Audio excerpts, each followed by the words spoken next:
and then also to encourage your commissioners to attend.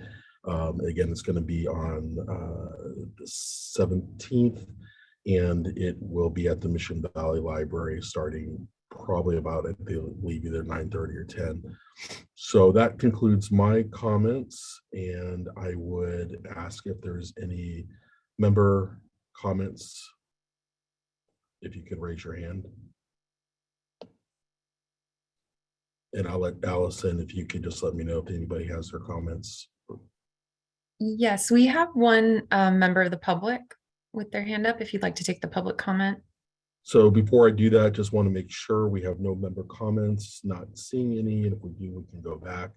I'll go ahead and ask that if we have any comments, public comments on an item that is not on the agenda, this is the time to make your comments, and we're going to limit that to 3 minutes per comment. And I'll go ahead, Allison, if you could go ahead and acknowledge that member of the public.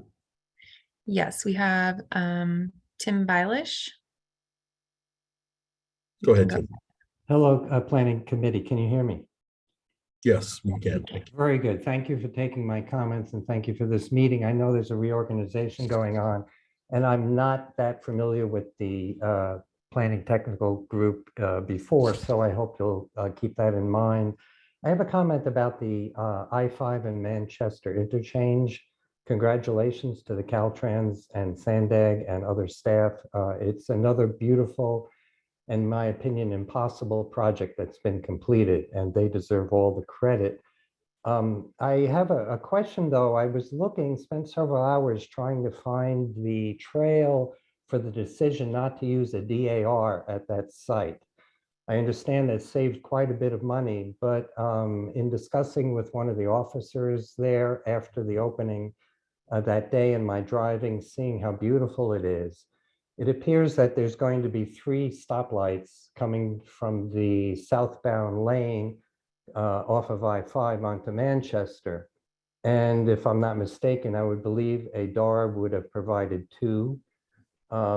These areas, I know there have been studies done in terms of traffic and projections, but I haven't been able to find the discussions as to why the DAR was dropped. And obviously this is a beautiful thing and it's there now, but that appears to be a kind of configuration that's very useful at these kind of complex interchanges. The other thing is that I couldn't find El Camino Real bridge plans very easily.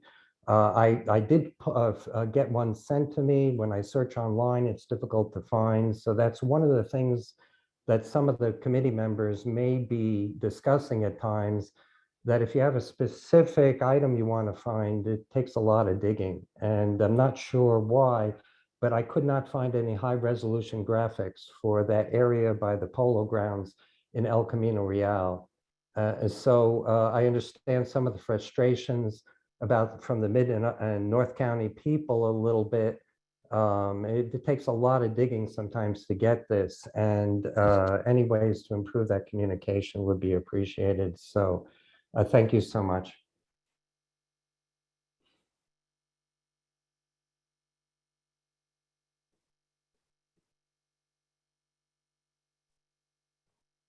Tate, it appears you're still on mute if you're talking. Well, that would be helpful. Thank you. Thank you, Tim, for your comment. And I was saying, I would recommend following up with Sandag staff. Perhaps Allison can put you in contact with the appropriate staff at either Sandag or Caltrans to help address your questions. Are there any members of the public who have their hands up that want to make public comments not on the agenda? Not hearing or seeing any. Let's go ahead. We do have a communication from staff. Stacy Cooper with Sandag Senior Planner has an announcement regarding the AHSC guidelines. Stacy? Hi, good afternoon, everybody. Yeah, I'm Stacy Cooper, Senior Regional Planner here at Sandag. As many of you guys know, the Affordable Housing Sustainable Communities Program is one of the state's largest funding sources for affordable housing. There is going to be, well, hopefully $3 million allocated for this program for the next 2 fiscal years. And San Diego historically is underperformed compared to our state, compared to our population. We just finished up a capital mapping project with a consultant as part of our REAP 1 funding initiatives. And it turns out we were hearing from a lot of stakeholders and also from the Strategic Growth Council that there's a lack of coordination here in the San Diego region, which is why we haven't been very competitive. So Sandag is looking to take a leadership role going forward, and we will be coordinating in the future, putting together a strategy on how we can help the San Diego region become more competitive in this funding. Great, that's exciting news, and definitely we need to be more competitive. So anything we can do to get more funding to the region is always appreciated. Thank you, Stacy. And Allison, I apologize. I think I may have taken some of your thunder on this next announcement, but you could perhaps articulate it better than I did. No problem. And we've had a few people join, I think, since you made your announcement, Tate. So good to reiterate that on June 17th is the Planning Commissioner Training hosted here in San Diego in Mission Valley area. It's a free training, and we'll be sending out the information once again, really encouraging folks to attend and get the word out to your planning commissioners and any elected officials that you think would benefit from the opportunity. I had another brief announcement that we sent out a link to a survey from the Public Utilities Commission on broadband infrastructure. So I just wanted to encourage you all to complete that survey. Again, we'll send it out again after this meeting. I've been told it's very brief, so hopefully it won't take more than just a few minutes. And that's it. Those are my 2 announcements. Great, thank you, Allison. And Nikki, planner with Sandag, also has an announcement regarding the Sustainable Communities on-call consultants. And I'll go ahead and I'll turn it over to Nikki. Thanks, Tate.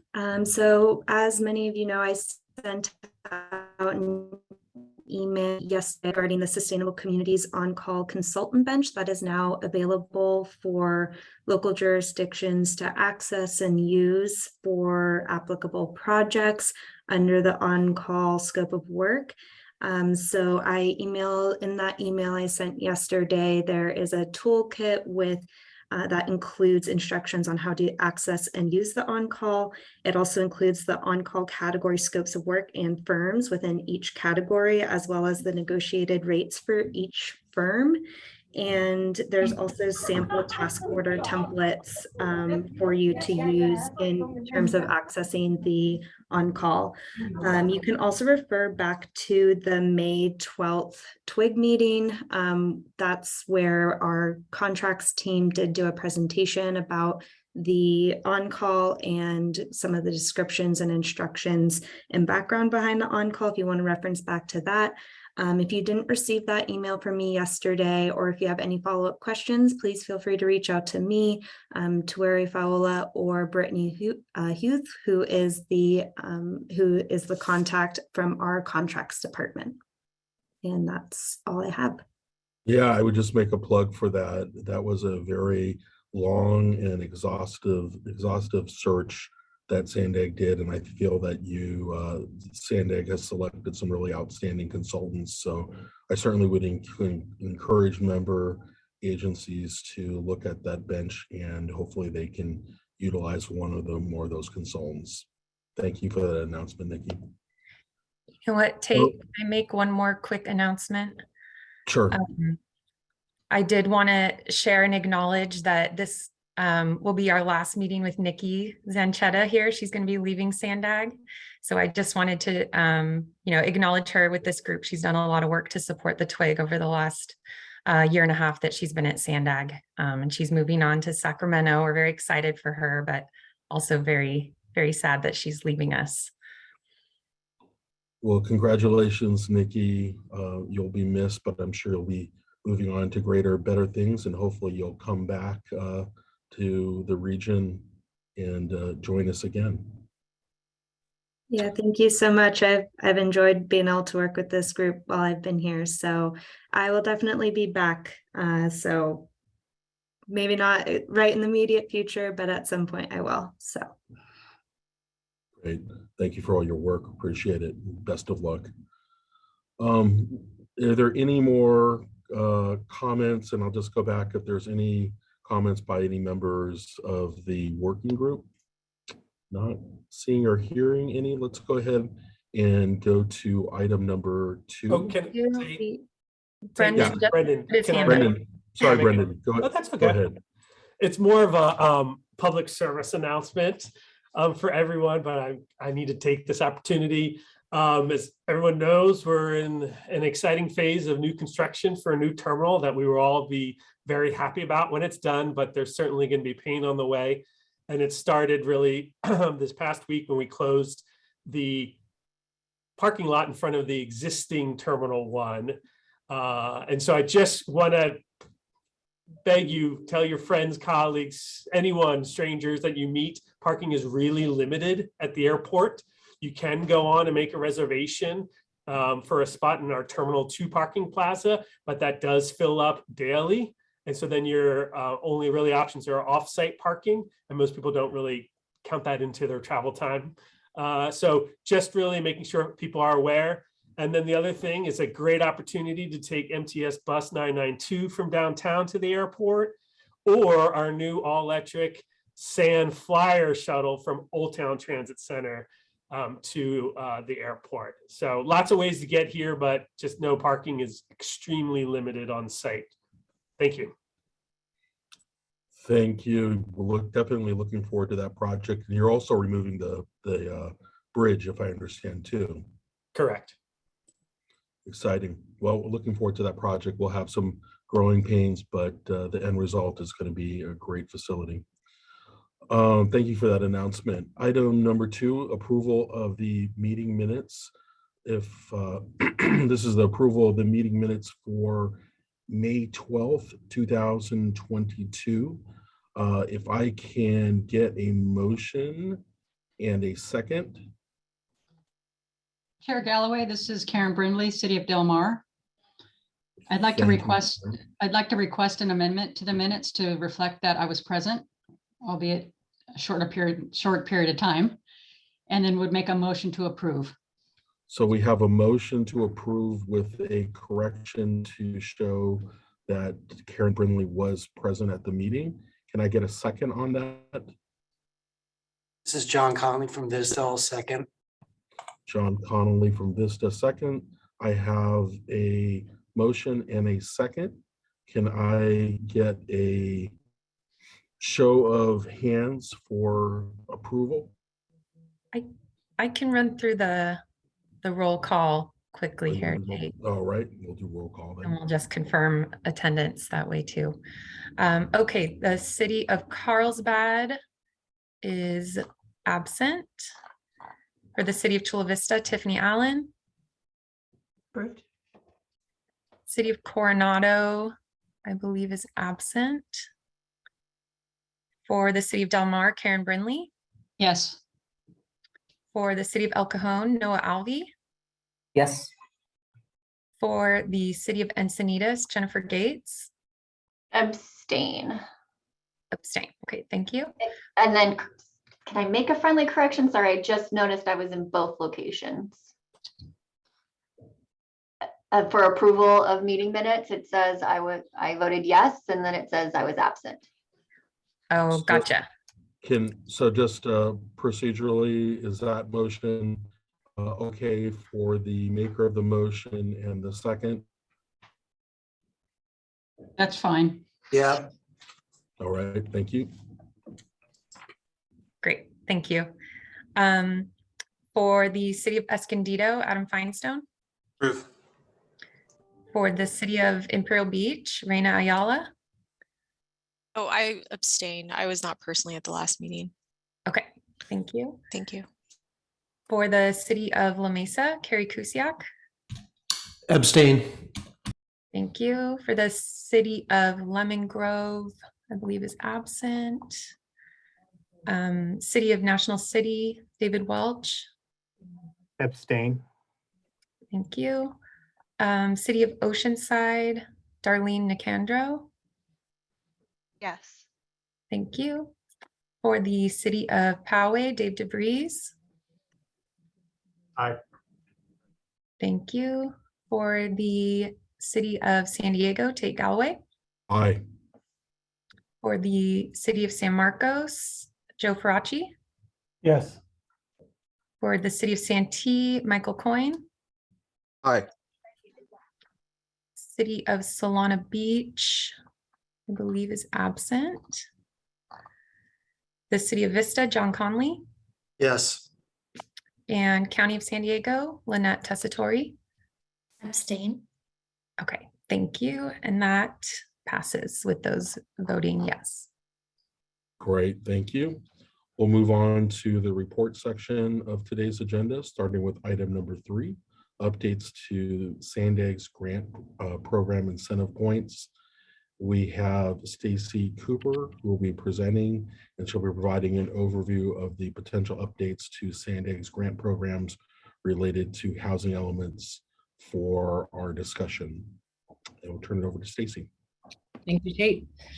So I'm here to report that we're in the process of making some changes to Board Policy 33 and then open it up for some discussion. Next slide, Nikki. So Sandag Board Policy 33 is a policy that we review annually to make sure that it's in line with the regional plan, the sustainable community strategy, new legislation, et cetera. It establishes eligibility and scoring criteria guidelines for incentivizing local participation in the achievement of regional housing goals. It applies discretionary funding allocated by Sandag through competitive processes to member agencies. So these programs that are subject to Board Policy 33 include the Housing Acceleration Program, the Smart Growth Incentive Program, the Active Transportation Program. So currently everything is outlined points-wise in the board policy. Moving forward, we're going to allocate specific points we're going to outline how the specific points will be allocated in the call for projects. Next slide, please. The eligibility requirements are the same as they were in the previous policy, an adapted and certified housing element and the completed annual housing element progress report. And I know that some of the jurisdictions are in the process of working with HCD on getting their housing element in compliance. And we're going to take that in consideration. With the last call for projects, we were able to put in for a waiver for that. And moving forward, we'll work closely with you guys who are working with HCD to make sure that you're eligible to apply for the funding. Next slide, please. So the previous scoring criteria is outlined here. It was up to 40 points based on these 4 criteria that you were required to every year submit to Sandag so that your points can be allocated. Our new scoring criteria is going to be based on the adoption of pro-housing policies and your demonstrated commitment to advancing housing equity. Those will be worth 50% each for a minimum of 20 points total. Next slide, please. And following the HCD Pro-Housing Guidelines, they're split into 4 categories: favorable zoning and land use, acceleration of housing production timelines, reduction of construction and development costs, and providing financial subsidies. And we'll be providing a link on the Sandag website that'll give you what specific activities fall under those, but they'll be very similar to what HCD has for its pro-housing designation. If your jurisdiction does have pro-housing designation, you'll receive full points under the new policy. The second part of that is your commitment to affirmatively furthering fair housing or housing equity, as falling in line with the equity statement that the Sandag board approved last year. So different things that fall under this are rent stabilization, anti-displacement policies, tenant protection policies. So any of the jurisdictions who applied for either the SCIP program in the last round or the HAP program in the last round, very similar outline to how those were put forth as criteria. Next slide, please. So next steps is hopefully we'll have a discussion here and get some recommendations and feedback from this group. And then in September, we'll be bringing that to the executive committee, and then it will go to the board. After it passes, it will take effect immediately. And it will be, we're hoping to have round 2 of the HAP program released later this year, and then SCIP early next year. So both of those programs will be subject to this new policy. Does anybody have any questions? Go ahead and ask members of the technical working group. Karen, I see your hand up. Go ahead. Yes, good afternoon. I would just like to add support as far as including that waiver. There are many of us that are still working with HCD to get our housing elements certified and would want to ensure that we can still be competitive throughout that process.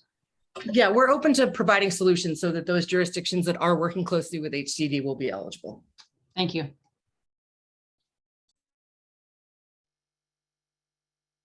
Any other questions, comments?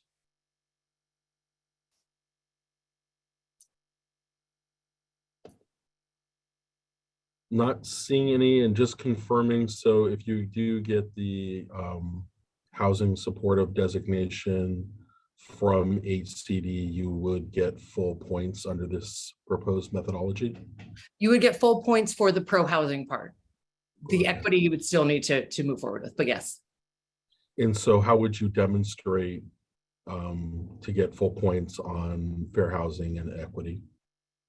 Through, if we go to, Nikki, can you go forward a few slides? We have some of those activities pointed out.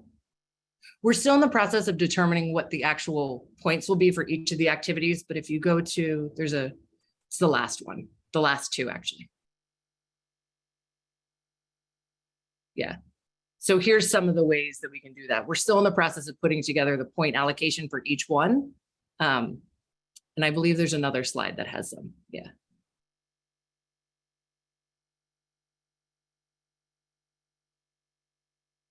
But Stacy, I guess just to jump in and reiterate, the bullets that you're showing here on screen, they're also very similar to the ones that were part of the Housing Acceleration Program Cycle 1 and the Smart Growth Planning only Cycle 5 that was just released last November and it's recently been awarded.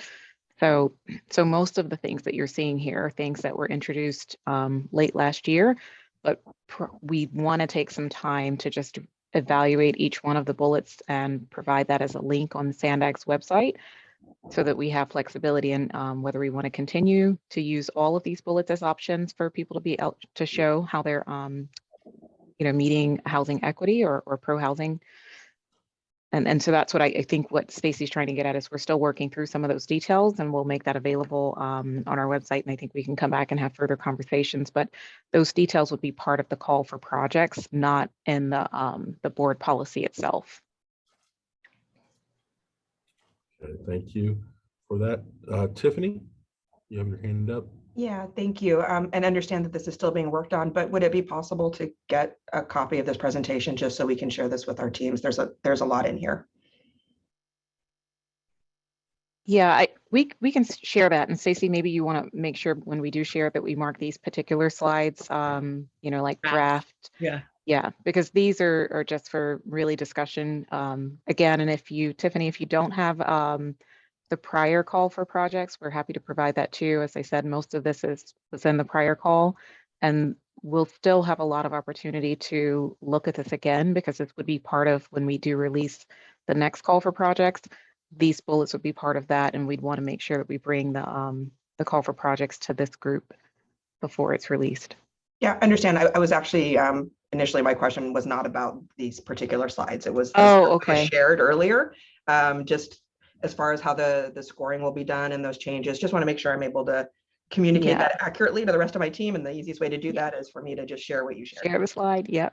Definitely. And Tiffany, if you have any follow-up questions, you can reach out to me. Appreciate that. Thank you.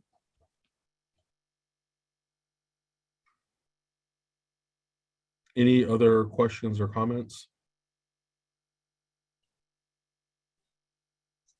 I guess my only question or comment would be, I think, from the city of San Diego's perspective, I would say we're supportive of the approach that you're going, or at least it seems that way in terms of how our scoring was and with our last application. But certainly I would have, I think I would have suggested maybe if we had some more time to have slowly gone through this, because I do think, the devil's in the details on some of these things, and just working through to see if there's any concerns that jurisdictions have that may cause issues for them, as well intended as maybe just unforeseen unintended consequences. So however, given that this is our last meeting, it probably would probably be in the best interest with the reconstituted group, I would suggest, perhaps maybe going through this and spending a little bit more time going through it and making sure that it makes sense for the jurisdictions that will be on that next committee. Yeah, and we've been talking, I know internally there's been conversations with the jurisdictions about their concerns with HCD Pro-Housing policy and not being able to get that designation. And that's kind of why we're not using them as the only threshold, that we're going to have our own, so that some of the other jurisdictions who don't have the capacity will be able to get full points or close to full points. All right. Well, not seeing any more comments, I just want to thank staff for that presentation and the follow-up question or answers. So thank you again. And let's go ahead and move on to, and oh, let me ask, just make sure, are there any public comments, any members of the public that wish to make comments on item number 3? If you could raise your hands or indicate you want to speak. Not seeing or hearing any, let's go ahead and move on to item number 4. Item number 4 is the Regional Growth Forecast and Sustainable Community Strategy Land Use Pattern. We have Grace Chung and Allison Wood from Sandag that will be presenting. They'll be describing the Series 14 Regional Growth Forecast and the SCS land use scenario that was adopted with the 2021 Regional Plan, and an overview of the anticipated schedule and process for the development of the upcoming Series 15 Regional Growth Forecast and SCS land use scenario for inclusion in the 2025 Regional Plan.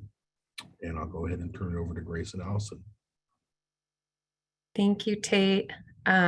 Before we get started, I wanted to introduce Dr. Cindy Burke, to let her introduce herself to the team and her new role at Sandag. Hi, everybody. I just wanted you to be able to put a name with the face. As you know, we've gone through a reorganization in February. And so I've been at Sandag since 1992. It's scary when you start having staff who are working for you who weren't born when you started working at the agency you're at. But I have all of data science under me, which includes the transportation modeling team, our estimates and forecasts, GIS, our data science. We're going to be doing an open data portal. Grace Chung has been at Sandag for a long time too. So she knows a lot about your land use and has worked closely with you. So I just wanted to take this opportunity to let you know if you have any questions or concerns, I'm here.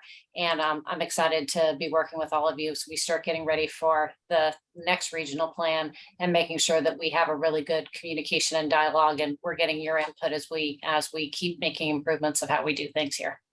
That's it.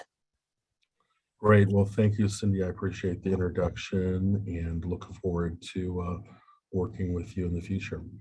And then I'll go ahead again, turn it over to Allison and Grace. Great, thank you. So I'll start the presentation and then hand things over to Grace. But just to sort of set the stage a bit, we've had a lot of questions from TWIG members and your staff on the regional growth forecast and the SCS and what it all means and what assumptions were used and what's the difference between different versions of the forecast.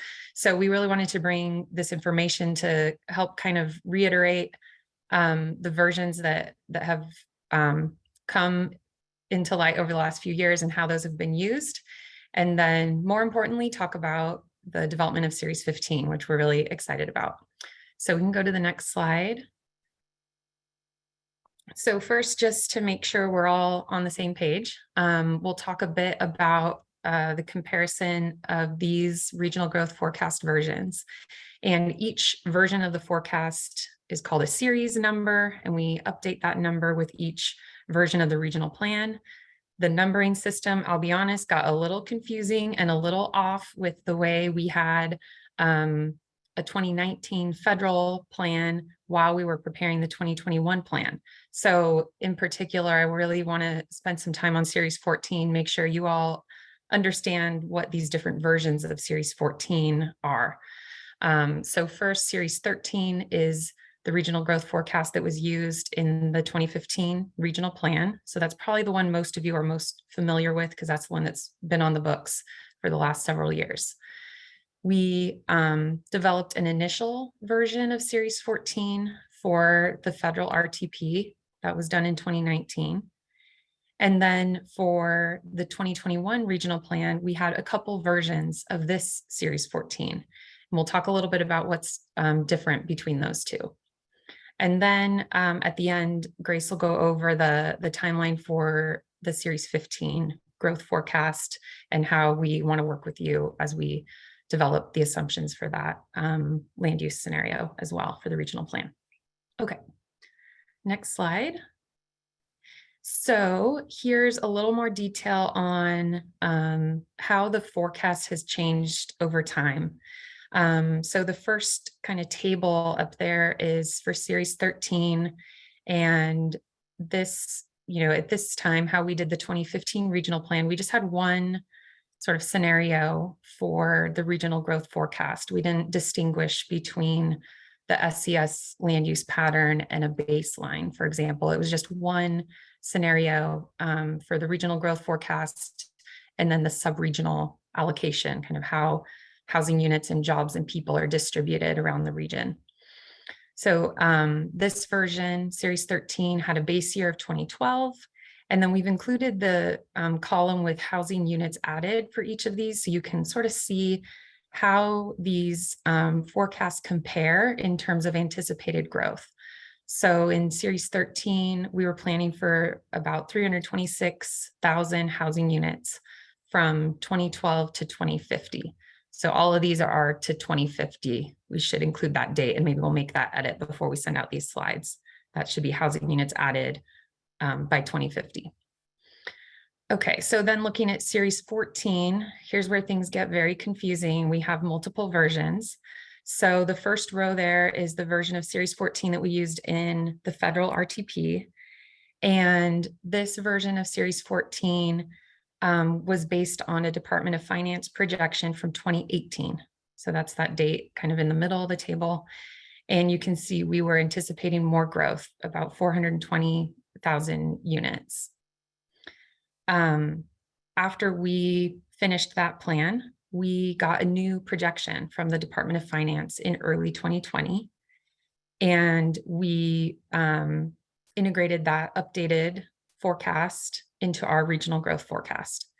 And so the bottom two rows both use that updated Department of Finance projection, which projected less population growth for the San Diego region. And we'll dig into that a little bit more on the next slide. But I wanted to emphasize here that we have two versions of this forecast. We have what we're calling the baseline forecast. And this is really in alignment with all of the planning assumptions, all of the housing capacity data, et cetera, that you all provided to us leading up to the Series 14 development. So any plans and projects that you, information that you gave to us in the kind of 2016 to 2018 timeframe. And then the SCS land use pattern is what is included in the adopted 2021 regional plan. It's also based on those planning assumptions. However, you can see in these columns at the right of the table, there's two adjustments that we made. So we had to accommodate RHNA cycle 6. And so this meant we had to make some planning adjustments to make sure that every jurisdiction was building out their allocation from the RHNA cycle 6. And then we had a mobility hub focus. So we prioritized and focused growth in our mobility hub areas of the regional plan. So that's kind of the overview of those. I'm going to pause for a second just in case there are any questions about this information before we move on.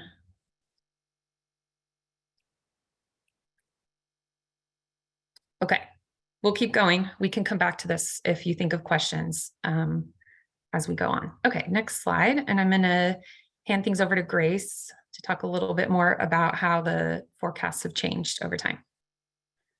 Hi, good afternoon, everyone. I'm Grace Chung. I'm the interim manager. Oh, I think we have a public comment. Should we?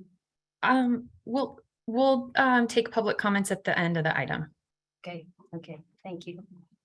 So Grace Chung here, I'm the interim manager of estimates and forecast. Like as Allison mentioned, that our forecast for the region is produced based on the population projection from the DOF, Department of Finance. Prior to the release of the 2020 population projections, DOF forecasted the San Diego region to have about 4 million people by 2050. As you can see these are the top 2 lines on the chart. These are reflected in our 2015 regional plan, series 13, the pink line, also the top line that was used for the federal update. However, in the vintage 2020 DOF release, the population projection is much lower.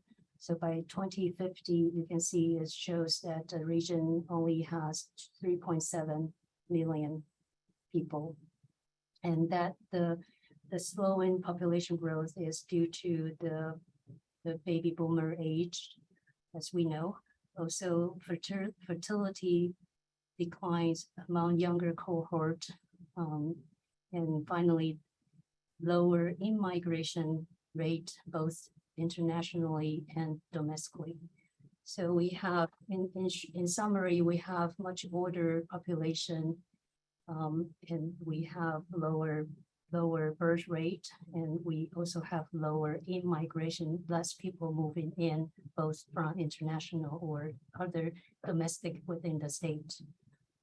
So that results in the flatter, slower population growth in this vintage 2020 DOF's projection.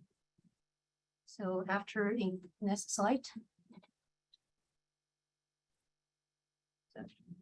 After incorporating the 2020 DOF projection, our Series 14 regional growth forecast shows that between 2016 and 2050, the San Diego region is expected to grow by nearly 437,000 people. The growth in population also drive jobs growth and housing demand within the region, adding about 440,000 jobs and more than 280,000 housing units. The job growth is also impacted by the size of the working age population and higher labor participation rate projected over the forecast period. When I mention the higher labor participation rate, I mean that it's among all age, including older residents staying in the labor force longer than in the past. That means we all work longer and they would continue working. Looking at the housing, and it also impact the housing unit growth. So this is the Series 14 forecast growth, the big picture here. Again, I'm going to pause here to see if anyone has any question before I move on to the next slide.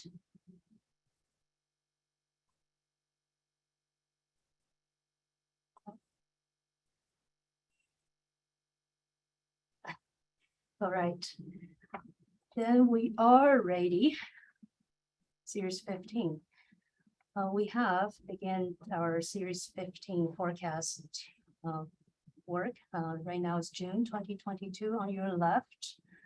We first start as the region level forecast development. We plan to complete the draft region level forecast by the end of this year, December 2022. Sometime in summer, we will begin the sub-regional framework development. And this is where we will reach out to you. We want to start the conversation with you about this local policy, and we want to see what you think, what you want for us to incorporate in the Series 15 sub-regional forecast. This is when I talk about the sub-regional forecast, these are the assumptions, scenarios for base year information, for example, base year land use, base year dwelling unit, general plan you have, and the community plan update. In terms of the residential development, the future residential development, what you plan, the range of the housing density, the development constraint, what you would like us to include in our sub-regional framework. So we will start the conversation pretty soon. I think it will be beginning in summer. And then next year, January, when I show this jurisdiction review, the draft region level. Oh, okay. In fact, this is anyway, between September and January, we will be working closely with you on this sub-regional scenario. And we plan to have a similar to Series 13 model. In fact, I was going to mention that I went through my note. The first time I came to TWIG was in 2013 for Series 13 sub-regional land use input. I came to TWIG to present the web application we did to show the Series 13 base year information. So we will, I want to do the same. So for this year, beginning January next year, we will come to show you the web application where it's interactive.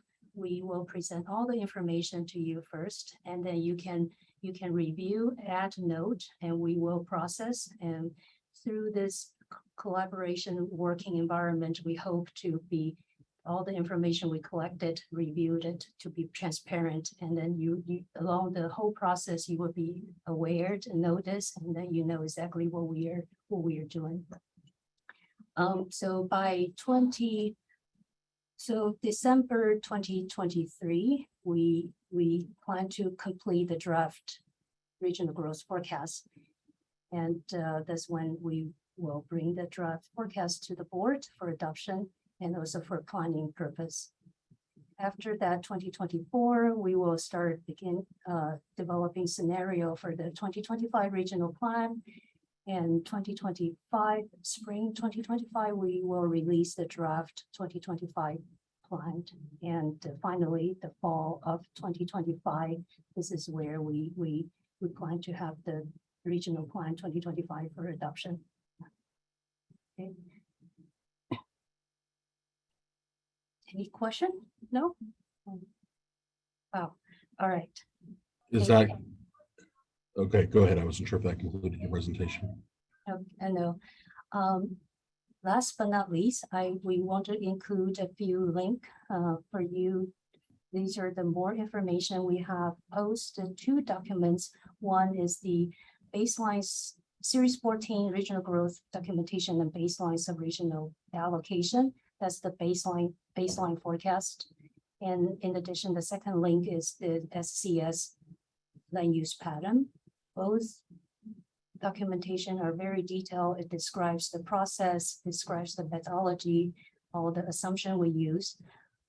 And finally, the forecast itself also is part of the regional 2021 regional plan appendix F.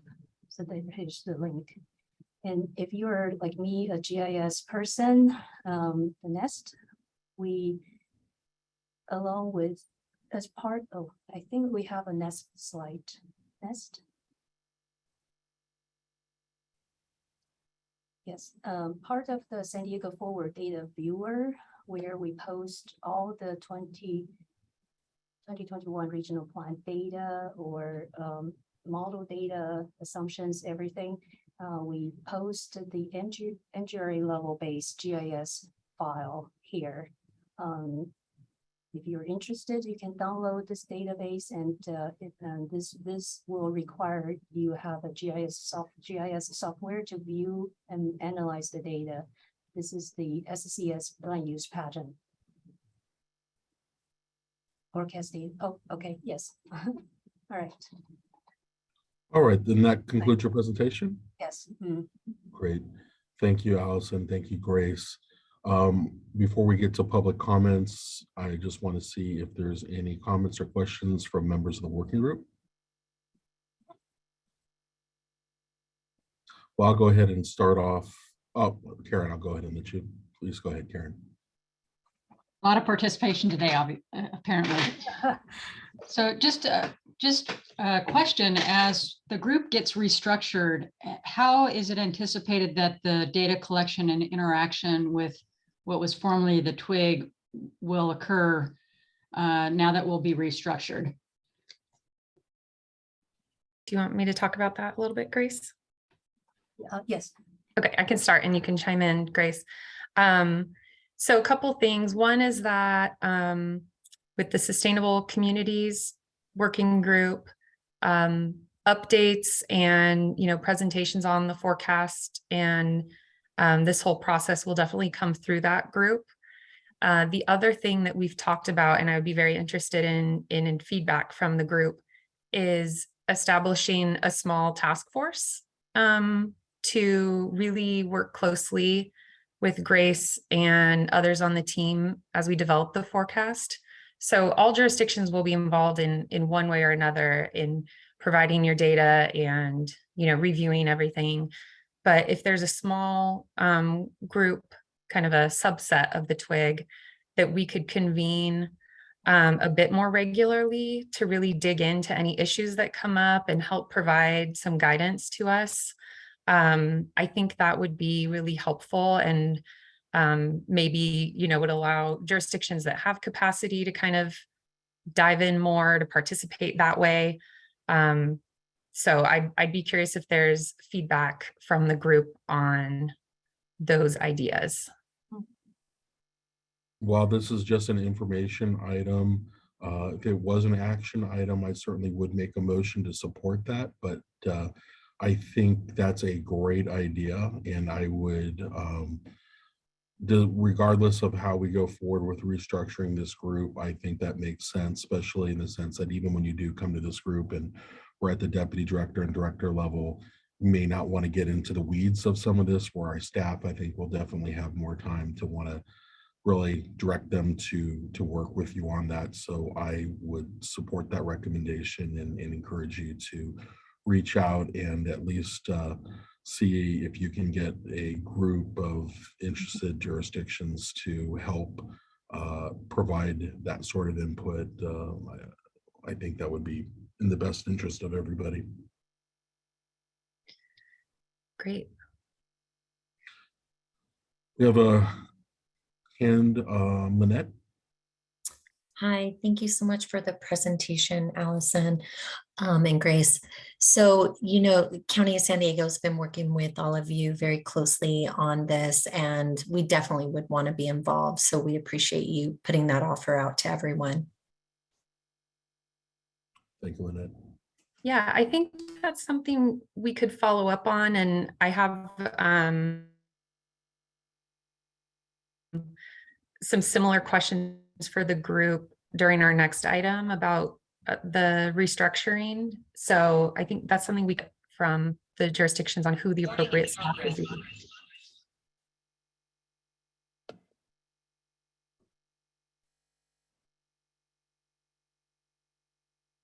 And let me just see, I just want to make sure I had to change devices that you can still hear me. Yes.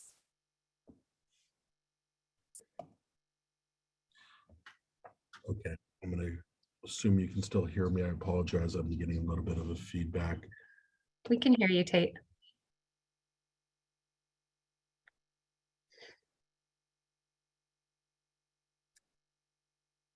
Let's see.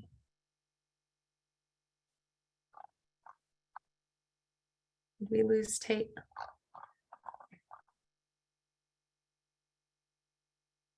There he is. Okay.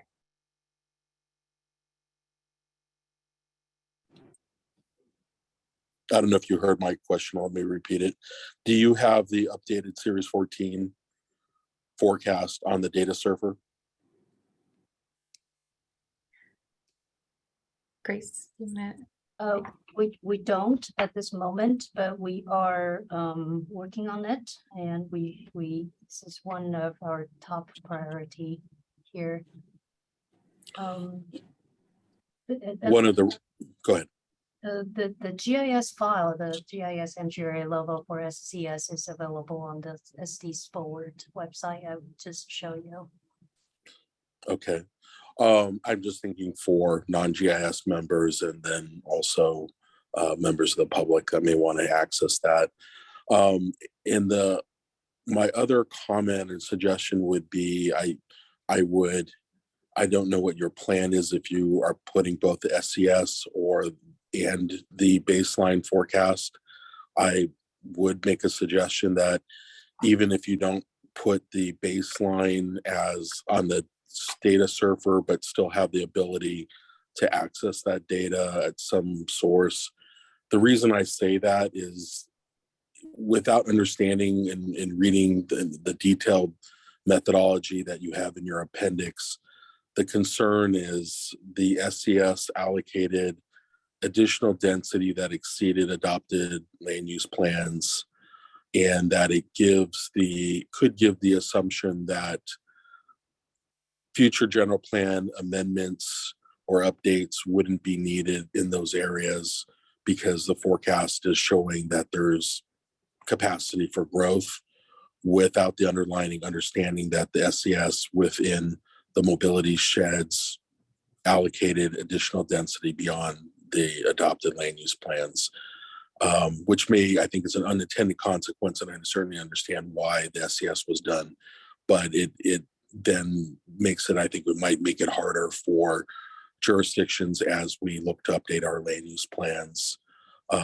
if there's a false understanding that there is a capacity out there in the forecast that's not really at an adopted capacity. Yeah, got it.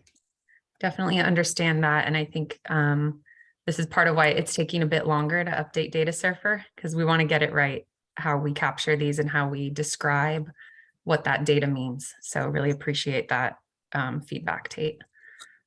That would be great if you could hopefully try to make it as, and I know this is a very technical subject, but as user-friendly as possible so that the public understands that, and we're still complying with the need for the SCS at a statewide level, but we're not having an unintended consequence of making it harder for us to update our general plan and land use plans to actually try to implement the regional plan.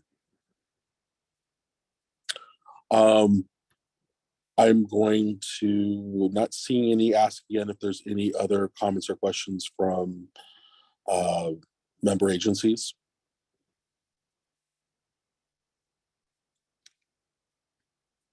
Not seeing any, let's go ahead and move to public comments. Do we have any public comments on this item? We do have one hand up from Tim Bailish. All right. Tim, when you're ready. Good afternoon. Thank you for taking my comments. Timothy Bylash, I'm up in Mid-County, Del Mar. And thank the staff for these presentations and essentially for the documentation links also. My comments may appear naive because this is not an area I'm very well versed in, so please understand that. And I will more succinctly review the land use plans that have been put out, plus the regional transportation plan appendix. It's looking to me, I've been in a lot of different places, that the middle class is struggling to afford to live in San Diego without subsidy. And in terms of the build outs and the changes in that and how that's going to be, history shows that regions relying on high paid jobs and real estate purchase due to migration is not a sustainable strategy. And I'm aware that there are some people moving out from high areas as San Francisco who are able to work from home. And so they technically work in San Francisco, but they're moving out to East County. So I'd be interested in if there's any look at how income distribution for those moving into the area affects the growth forecasts and other parameters that are necessary. I just don't see salaries for working class keeping pace with the cost of living here. It's already very high to buy housing. Do you distinguish new home versus first-time purchases and new home migration purchase from investment purchase, how long the purchases are held before occupation, and whether these are just real estate transactions. Also, total number of days in the area. If you have a home here, but you're never here, that changes the complexion of the neighborhoods. And so how accurate have previous forecasts been? This is really difficult, and I really appreciate the work that the staff is doing in this area. What percentage of income is going to go to housing in the future forecasts? And people may travel further distances for commerce. When I was in Florida, as they consolidated some of the smaller stores into mega stores, I had to travel 20 miles instead of 2 to go purchase electronic equipment, for instance. And one of the things I haven't heard much discussion is also earthquake risks. So putting more population in there is always a discussion. I apologize. I'm pretty naive about these issues. I know they've been covered, and I will look harder for it, but I appreciate you taking my comments. Thank you. Thank you, Tim, for those very thoughtful comments. I would encourage you to follow up with staff afterwards, and maybe Grace can help address some of your questions. Let's see, maybe just one question I'd ask staff just to follow up.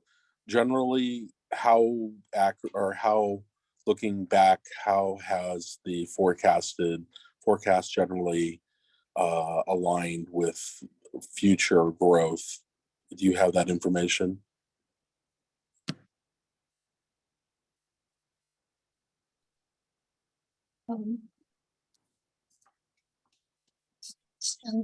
I'm trying to understand, Tate, you mean the past, in the past forecast, how do we align the future growth? Generally, the forecast, obviously there's a lot going on, but they generally have, when you look at, like, say, the early series, like when you look at series 8 and 9 and 10 for, 2020, 2010, 2020, 2020 now, how have they've generally aligned? So I made a map, two maps not too long ago, to show the way back in series 9, which is 1995, I believe, and series 13 and 14, which is complete. So to map the population density, housing density, and job density for two series. So the map is to show the way we see the future has really changed. Back in series 9, the way we see the future is pretty much spread out, sprawl. The population grows everywhere to the East County, housing unit built across the region. But slowly it kind of, the pattern changed to more impact and condense to the existing, where we have existing population, existing housing, which is infill, redevelopment. And so series 13 and 14, even more so, the growth, and then where the people are, where jobs are, where houses are very focused on the western third, also the mobility hub, and the transit priority area. This is how we see the future, and it's also changed. And that also lined up with the way we changed the general plan, community plan update. So that slowly shift our region. One point I want to make is that also we can see that we preserve a lot of the East County corporate area, the green space, open space. That change, you can also see it. Okay, so it sounds like it's just a very fluid in terms of changes, obviously, in land use, and that changes forecasts, and so it's not a static approach. So it's not necessarily a straightforward answer. No, I appreciate that. I apologize for putting you on the spot, but thank you for the presentation and the information, and look forward to getting more information on a working group. I think that's a great approach forward. So thank you again. Let's go ahead and move to item number 5, which is the working group restructuring update. And Allison is going to provide an update on the information of the Sustainable Communities Working Group and its draft work plan, which was included as an attachment on today's meeting agenda. Let's go ahead. We'll do public comments last, and I want to go ahead and have a presentation and then member comments. Great. Thank you, Tate. And I think we included the work plan in last month's agenda, so I apologize. I think we gave you incorrect information on that in your notes. But for today, I just wanted to acknowledge that this is technically the last meeting of this group, the Regional Planning Technical Working Group. We've received membership, representatives from almost all of the jurisdictions, and for the most part, our membership will stay the same. So for many of you, you'll just be attending a new meeting with a new name, but most of your colleagues will still be on the call. We'll have a few new faces, so we're excited about that. We will have a chair from the Regional Planning Committee. We're still confirming that individual, so we'll get that information out soon as well. And we are planning to have our first meeting in July. And so at that meeting, we'll go into more detail on the work plan and the schedule and topics for the next few meetings. One thing I wanted to mention is on Form 700. So for those of you who are currently a TWIG member, you will also be a member of the Sustainable Communities Working Group. You don't need to take any action with regard to your Form 700. So that's good news. If you are currently on the technical working group, but you will not be on the Sustainable Communities Working Group, you will need to file a leaving office form, and we'll send out this information. We'll make sure that you get all this information via email. Just wanted to make this announcement here. And then of course, for any new working group members, we'll have them file a Form 700. The other thing I wanted to mention is that, we talked about forming a task force focused on the Series 15 development. We also want to make sure that we have venues and forums available to really focus on our housing program at SANDAG. We've talked about this at some of our prior meetings. And we're looking at doing both some regional meetings and sub-regional meetings to really make sure that we're working closely with all of you and getting our resources out to you and your staff to help implement housing programs and your housing elements. So with that in mind, we do want to establish a housing contact list.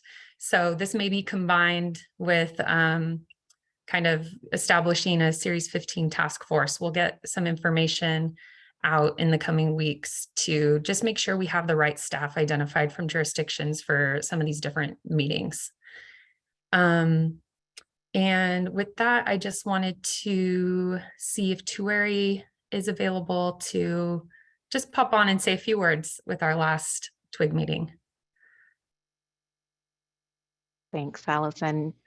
Yeah, so I mean, this is our last official TWIG meeting, even though we will, as Allison said, have lots of different venues and opportunities for us to continue to collaborate. But since this is our last TWIG meeting, I did just want to say thank you on behalf of our SANDAG leadership team, and just Allison, who's been our staff liaison to this group, for everyone's participation in this. I know it's a lot of your time to come and be a part of a meeting that's outside of your regular day-to-day activities.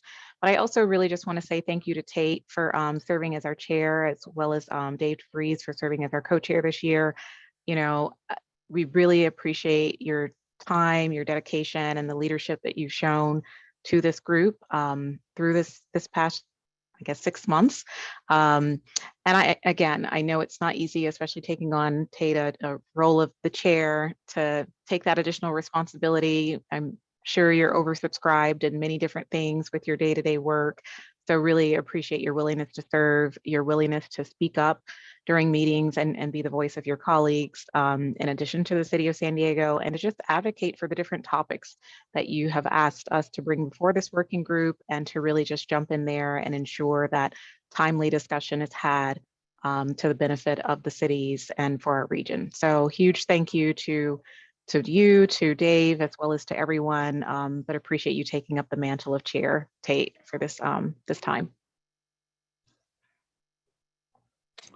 My pleasure. I certainly have enjoyed it. So thank you for all the work that you, Allison, and the rest of the staff have done. It's certainly made my job a lot easier. So having notes and being prepared ahead of time, all the small things that goes behind the scenes that others may not know certainly helps pull this meeting off and makes it a much more smooth and seamless as it might otherwise be without all the work you guys do. So look forward to continuing in whatever manner working with this with my colleagues from the other jurisdictions moving forward, and certainly wish the best of luck for the next group. And I think that format is probably one that will serve us well, having a elected member as the chair, so we continue to make sure that our voices at the staff and jurisdictional level are heard by the board and board committees. So thank you again. And I guess I would open it if there's any comments members of the working group have.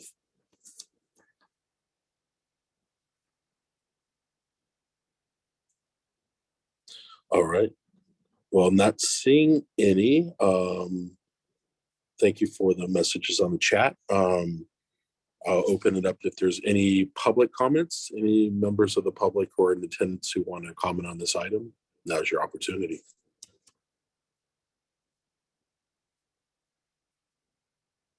And not hearing or seeing any, we'll go ahead and for the last time, again, thank you to all the TWIG members, and thank you for Sandag staff, and we'll adjourn our final TWIG meeting at 2:24. Thanks, everybody. Have a good one. Thank you, everyone.